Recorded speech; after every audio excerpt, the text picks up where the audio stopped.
Hello, and welcome back to Bombchu. I'm Austin. And I'm Chris. And today we'll be taking a look at the Humble Choice bundle from May 2020. Well, we're still having to stay inside, so it's still an excellent time to stay safe, and for some more video games. There was a lot of displeasure with last month's bundle, and initial reactions for May were pretty bad too, but there may be more lying right beneath the surface. Let's dig in and see what we can find. Oh, and if you got the April bundle last month, the mystery game was revealed to be Train Valley 2. Make sure you go claim it. It doesn't count against your choices.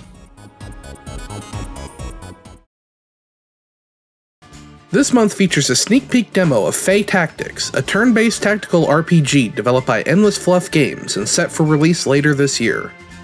Fae Tactics starts off with a short bit of story, explaining that two different worlds have sort of merged together. One is a relatively normal human world, and the other is a world full of magic and magical creatures like gremlins and fairies. Gameplay is pretty standard tactical RPG fare, with players moving their units on a grid and using abilities to help allies while trying to defeat their enemies. There is some added depth to the combat, as players can position their units for combo attacks, offering that extra bit of strategy to help liven up the gameplay.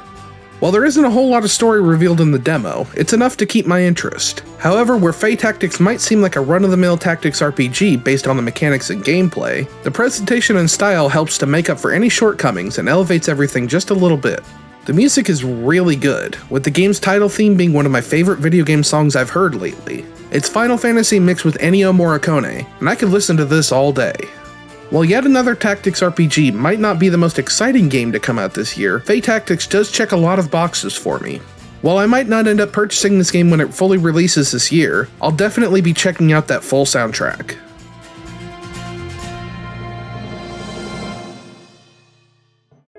This month's Humble Original is Rainy Season, a short story about spending the day at home during the rain. You awaken in a small Japanese house. You can interact with objects, talk to family members, and explore through the rooms. That's about it. It's more about experiencing the feeling of being bored as a child at a family member's house. As you get bored and look at mundane objects, different daydreams will occur, and these are rare but nice highlights. The strongest aspect at play is the sound design. The calming rain outside paired with great music whenever it comes around are very relaxing, though the game is in need of a patch. I found a number of bugs, like interacting with the clock a second time just left me with a yes or no prompt with no question. Doors are frustrating to open, and often when I would finally manage to open one, it would close right shut. It seems like this game has VR support, as it pops up Steam VR whenever I launch the game. It definitely seems like it would be a good fit for that. This one will definitely not be for everyone, but it's short, anywhere from 20 minutes to an hour, which you can choose at the start. With a patch to smooth things out, I wouldn't mind spending 20 minutes on something like this again.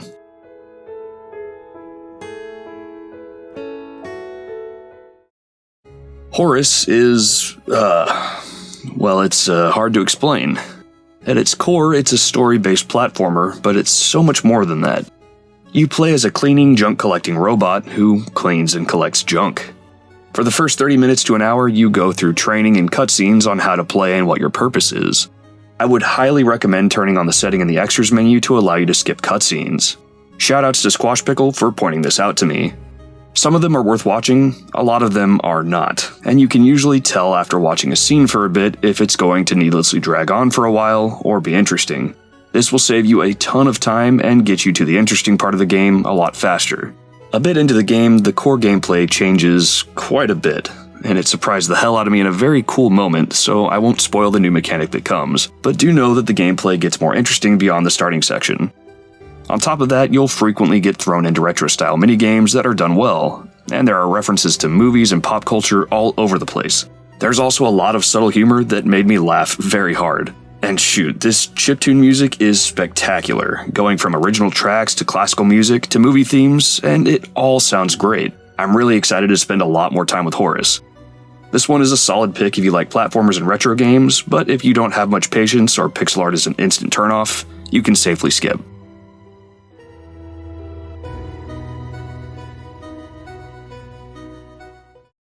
Chess Ultra is, it's a chess game developed by Ripstone and released in 2017. Chess Ultra lets you play chess with just about every major rule variant available, different sets of pieces, and in a variety of different environments. The environments and music go a long way towards making me absolutely love this game. Whether you're sitting in a quiet bookstore, chilling in an extravagant LA cliffside home, or more fantastical settings like Gomorrah of all places, which did allow me to feel like I was in the classic movie The Seventh Seal and playing against Death himself. Chess Ultra also keeps track of your ELO rating as you play and complete matches, and has a variety of CPU difficulty levels all with individual ELO ratings that allows you to go for the exact kind of matchup you want. Other than the basic versus modes and online matches, Chess Ultra also allows players to tackle various challenges. These challenges range from trying to reach checkmate in under a certain number of moves, to classic matches from the most famous chess players, and even famous blunders from high-level chess matches. Chess Ultra also features a robust tutorial system, covering everything from how each piece moves all the way to opening moves, and advice on how to effectively read the board, then develop and execute a strategy to finish matches. While it's easy to overlook this as just a chess game and make jokes about how dumb the title of Chess Ultra really is, the game really does have a lot to offer. Even if you're terrible at chess, like myself, just listening to the classical music and relaxing in a bookstore watching the computer make terrible moves is just so chill and soothing. Chess Ultra is such a great game to make you forget about the outside world, forget about all your stress, and just vibe for a while.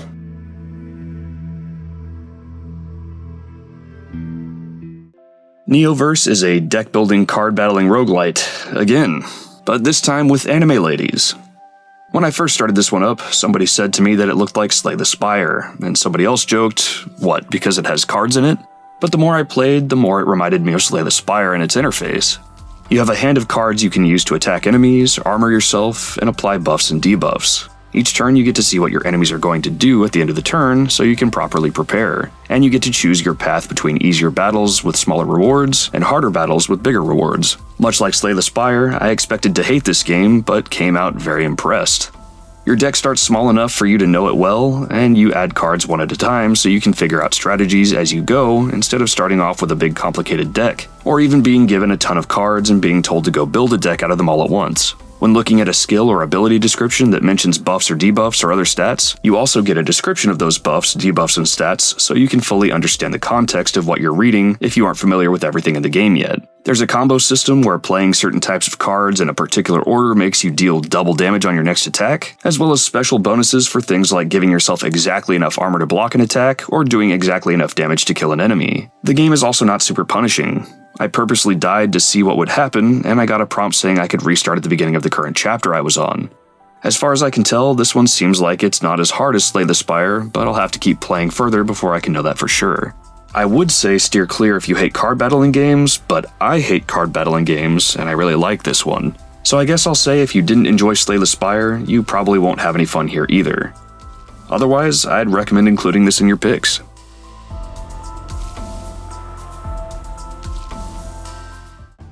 MO Astray is a side-scrolling pixel art game where you play as a slime with the ability to launch itself. You can latch onto walls, climb up corners, squeeze into tight spaces, but you can't do much to defend yourself, at least not on your own. Soon into the game, you'll find that you can attach yourself to the heads of creatures to take control of them. Even cooler, you can hold down a button to read their minds for some background information. You all probably know I like pixel art in general, but the art in this game is top-notch. The launchability feels good to use, and the levels are built very well around it. Puzzles are fun, exploration feels good, and it was hard for me to find a good breakpoint. Every few minutes I played, a new mechanic would be introduced, and after close to an hour, I still wasn't through the first chapter. There's a pretty solid amount of content here, with an average playthrough taking 10 to 12 hours. This game will be great for sci-fi fans and people who really love detailed pixel art. If you can't stand 2D or indie titles, I'd say skip.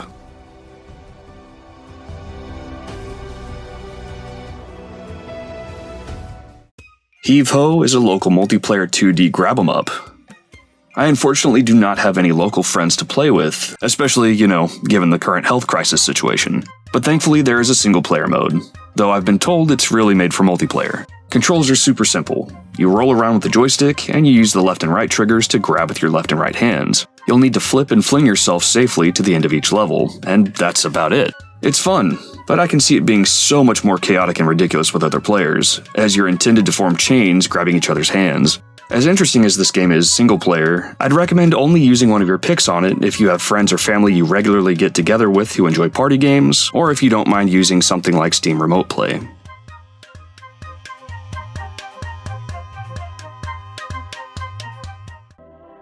Warsaw is a World War II turn-based tactical RPG. The easiest comparison to make here would be to Darkest Dungeon, but in World War II. You take a fire team around different areas to scrounge for supplies, fight Nazi soldiers, and complete missions. When you enter battle, your characters and enemies are laid out in slots on 2 lanes. From there, you and your enemy take turns popping off shots at each other, consuming ammo, stamina, and trying to maintain a strategic advantage by using cover, dealing area of effect damage when possible, and getting a flanking bonus by attacking from the alternate lane. Damage and supplies are persistent, so you have to consider your status beyond the battle you're in, as well as beyond the mission. If you come back from a mission with all of your soldiers injured, you'll have to wait a couple of days before they can fight again, and that's assuming that you were able to keep them all alive. Thankfully, you can recruit more people to your cause, but that comes at a cost in resources. Each time you come back from a mission, you'll have to deal with any events that cropped up while you were gone, and your choices have consequences. After that, you'll be able to manage things at your hideout like promoting your soldiers, managing your supplies, etc.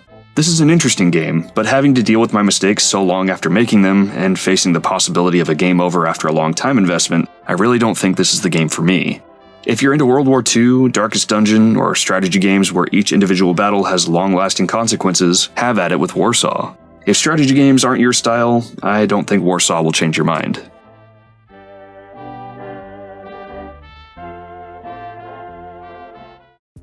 The Swords of Ditto, Mormo's Curse is a roguelite Legend of Zelda-style game with co-op. This game plays like and references the old top-down Legend of Zelda games. You have a sword for your main weapon, and you can equip 4 items to your D-pad as secondary items. Traditional items like a torch and a fast travel whistle, to a Nerf gun that hopefully gets replaced by a bow and arrow sometime later. Your goal is to run around the world to power yourself up, until you feel like you're ready to take on the main dungeon by leveling up and finding upgrades.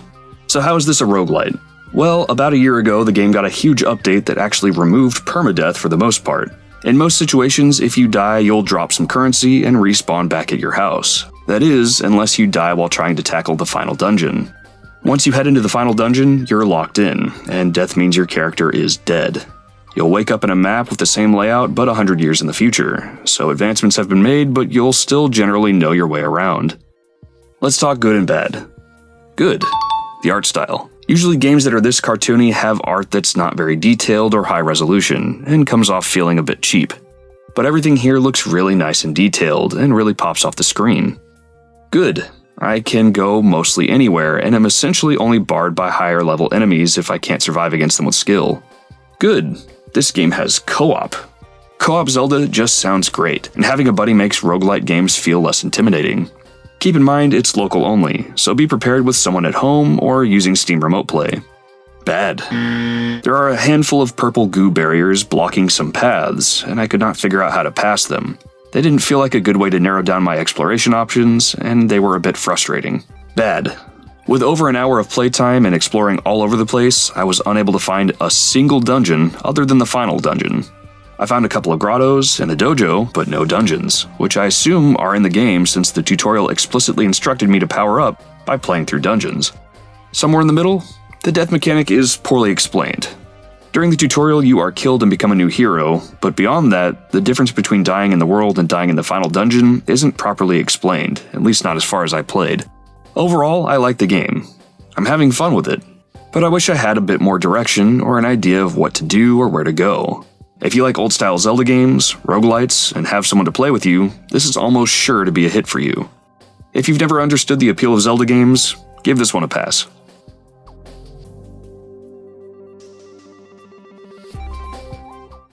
Warhammer 40k, Gladius, Relics of War, along with being a nonsense mouthful of a title, is also a 4X strategy game developed by Proxy Studios and released in 2018.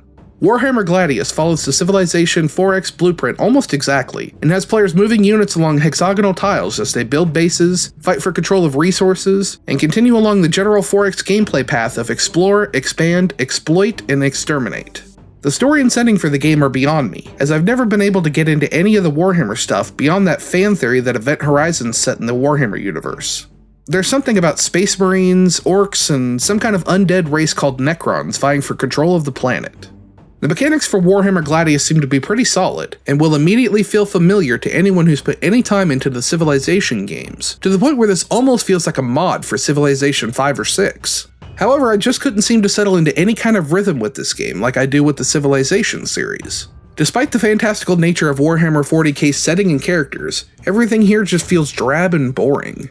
The color palette is straight out of a 2000s era shooter, where everything is just coated in various shades of brown. Warhammer Gladius also doesn't do a whole lot to ease new players into the game, with a short overlay tutorial that sometimes works great at showing but not forcing you to do certain things, but most often it isn't specific enough, or it ends up getting accidentally closed or skipped through without any ability to go back. Instead, the game expects you to just kind of stumble your way through your first attempt, and try to figure out what your next course of action should be. My biggest pet peeve I noticed from my time with the game was how it handles your enemy's turn. During their turn, as a standard for this kind of game, the camera will pan around the map to where the enemy is doing anything, as long as you have vision of that area. However, the action doesn't wait for the camera to reach the area, and if the camera doesn't move quickly enough or it has a far enough distance to pan, you will miss what's happened by the time you can even see that area. Several times this resulted in me not being able to see abilities or attacks coming from enemies, as well as what direction they would run in before I lost sight of them. It was incredibly frustrating, as I was forced to try and pan the camera around myself to things I wanted to make sure I didn't miss, only to still end up missing half of them as the camera forced itself to focus on something else. As much as Warhammer Gladius borrows from Civilization, it should have grabbed some of those quality of life improvements, like a better tutorial, more colorful or at least a visually distinct palette, a better camera, and in-game advisors who help nudge players in the right direction. As it stands, Warhammer Gladius is just very mediocre as far as 4X games go, and unless you're a fan of the Warhammer 40k universe, it doesn't have much to help it stand up against the many other superior 4X games available.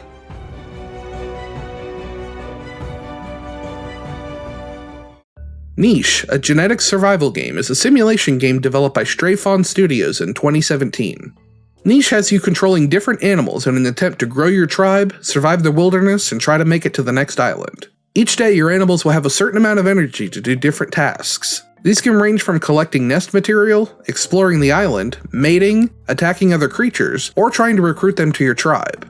The gameplay is turn-based and allows you to approach each day at your own pace. The main draw of Niche is a deep genetics system, which seems to follow the science of actual genetics, but the players given more fine control over the genes than nature has, of course. Each creature will have its own set of genes, traits, and mutations that are passed down to their offspring. You'll have to be careful though, as things like inbreeding can result in gene deficiencies, or other negative traits that can severely limit what your offspring is capable of. There's obviously a lot of information presented to the player, with each creature having a big list of genes and traits to keep track of, as well as possible mutations you want to try and develop, all while keeping track of your family tree and making sure it keeps branching so you don't develop any defects. It can be a lot to keep track of, and is certainly going to be overwhelming to a lot of players. However, the game still manages to be entertaining even if you're just flying blind through the genetic swamp, trying to keep your tribe going however possible. The art style is cute and charming, and the way your creatures evolve as you breed them can result in some adorable abominations. The actual moment-to-moment gameplay of Niche doesn't make for an overly complicated experience, but the huge amount of depth in the game's genetic system gives it plenty of substance for players willing to take a dive into the proverbial gene pool. Niche does enough to have piqued my interest, and I'll be putting some more time into this one.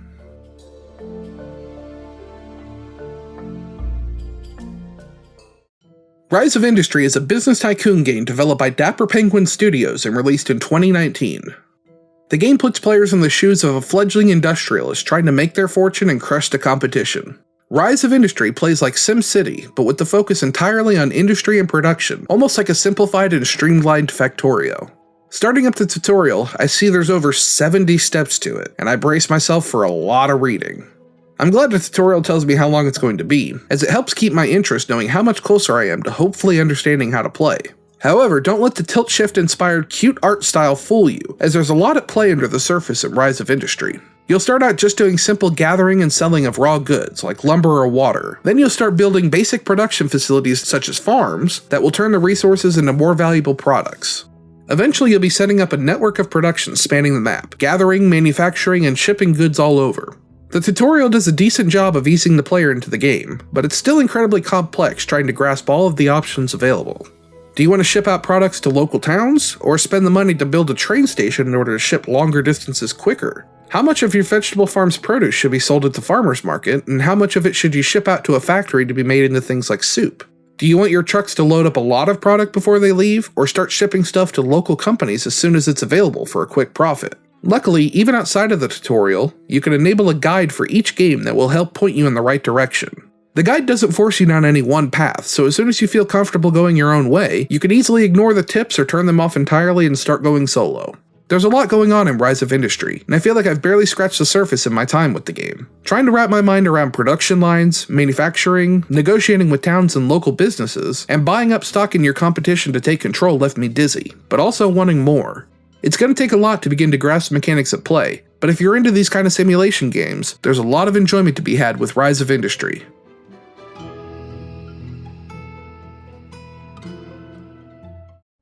XCOM 2 is a turn-based tactics game developed by Firaxis Games and released in 2016. XCOM 2 takes place 20 years after the previous XCOM, and things aren't going so great for the humans. Humanity has actually lost the war effort, and as a result, the aliens have taken control of the planet. People are being merged with aliens and serving as a military force to keep the rest of humanity in line. XCOM's been mostly forgotten by the public, and the remnants of the organization now operate as an underground resistance. The story's pretty interesting so far, and it's well told through in-game cutscenes as well as in-between mission briefings. As far as the gameplay goes, it plays mostly the same as XCOM Enemy Within did, with you moving your soldiers around the map in a turn-based combat system. Moving in and out of cover, climbing on rooftops for a better shot, and trying to keep your soldiers calm and alive is the name of the game here. One of the new features I really liked was concealment. You'll begin most battles concealed from the enemy. This allows you to sneak your soldiers closer to your objective and set up an ambush before actually engaging with the enemy. It adds a whole new layer of strategical depth to every encounter, and it feels incredibly satisfying when you're able to set up and execute a perfect ambush. XCOM 2 isn't without its faults, however. The game still features the percent chance to hit system when aiming at targets, and it still feels just as ridiculous and randomly unfair as it always has. I know, I need to approach each combat situation more carefully and think about the reaction that's coming for every action I take. However, when you're 2 feet behind an alien and still manage to miss all your shots, you don't feel like you're playing a difficult game. You feel like you're being cheated. Panicking soldiers can also be a big headache to deal with, as they will just randomly start running in a direction, taking shots they'll never hit, or worse, straight up shooting at their own teammates. Again, the solution is to take better care of your soldiers and don't let them get shot, but that's easier said than done in most cases. While I have my issues with XCOM 2 and the series in general, it's impossible to deny that they're still great and fun to play. If you absolutely hate strategy games, XCOM 2 probably isn't going to change your mind. However, if you've got any interest in the genre at all, and enjoy a good sci-fi story about alien domination, XCOM 2 has a lot to offer. I may be bad at this game, but I'm going to try to see this one through to the end, even if it means turning the difficulty all the way down.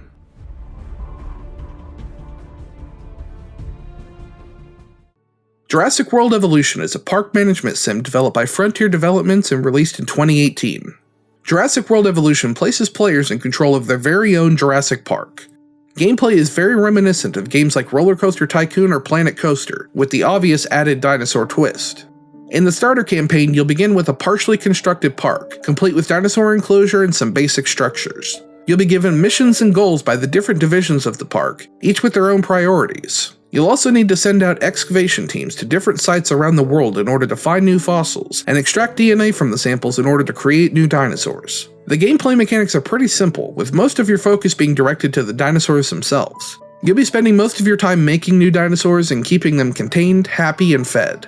It would have been easy for Jurassic World Evolution to become crowded with too much detail or too many extraneous features that wouldn't really add to the kind of experience that players are going to want from this game. It's also refreshing to see one of these kind of games not be bogged down with too much boring tutorial reading. The game teaches you just enough before letting you go your own way, while still offering guidance and suggestions through the missions and tips that pop up. Where this game truly shines, though, is in the presentation. The John Williams score is used to great effect, with the music making everything feel even more epic and majestic. Hell, even Jeff Goldblum himself is here to narrate your game, and he's just a pure delight to listen to, of course. It makes everything just that much better knowing he could pop in at any time to talk about how stupidly dangerous this all is. If I had to nitpick, there's a couple of features I would have liked to see or changes that could have made for a better experience.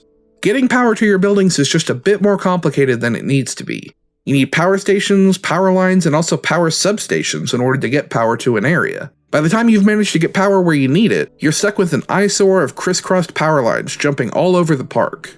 There were also times I felt the game desperately needed the ability to make time pass faster. When I started to run low on money, I would end up just kind of sitting around staring at dinosaurs, waiting for projects to finish and money to stockpile so I could move on to what I was trying to build.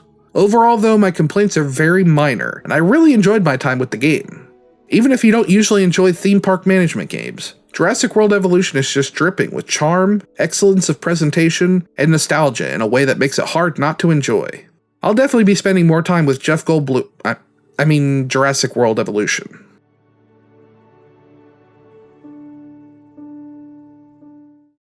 So overall, how was this bundle? Well, if you like strategy and pixel art games, you may be having a ball because we got a lot of both here. I like to get a lot of variety, and while there were some games that I really loved here, I think adding some other genres to the mix would help broaden the appeal of this month's choices. XCOM 2 was in a previous monthly bundle. Given the nature of Humble Choice, I don't mind seeing 1 or 2 games from previous bundles show up for people who weren't subscribed that far back. However, as somebody pointed out to me, the headliner for a bundle over 3 years ago is once again being used as a headliner here. It's a bit underwhelming. One of my favorite things about Humble Monthly and Choice is falling in love with games I hadn't even heard of before, and wouldn't have played otherwise. And while I wasn't interested in much when I first looked at this bundle, I now have a nice set of games I am eager to play, and I don't even know which one to start with. And hey, no 90s or early 2000s games this month. I was a little worried we were going to get a surprise PC port of Turok 3. I would also like to see a little more variety when it comes to the genre of games we have to pick from. It's starting to feel like every month is contractually obligated to include a tactical or card-battling RPG, a strategy game, and some kind of deep management sim. However, despite this, I was pleasantly surprised at how much enjoyment I'm getting out of this month's offerings. Chess Ultra was a major surprise hit for me, and there was a nice overall mix of great games I was familiar with, as well as some really cool and innovative indie titles. If you want to figure out how much your particular picks are worth, here's the retail price of each game.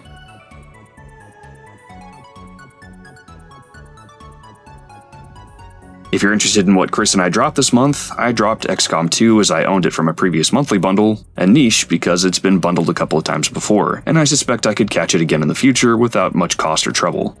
Going purely off gameplay, I would probably drop Warsaw and Rise of Industry because they just stress me out too much. For my picks, I ended up dropping Warsaw, as I'd rather devote my time to trying to actually finish Darkest Dungeon, rather than jumping into another game that feels so similar. I also ended up dropping Heave Ho, as the absence of online multiplayer, and rather lackluster single-player experience, means it's something that I'll probably never put any time into. Finally, a huge thank you to Michael Slater and all our patrons over on Patreon. Your support means the world to us. Thank you so much for watching, and we'll see you next time.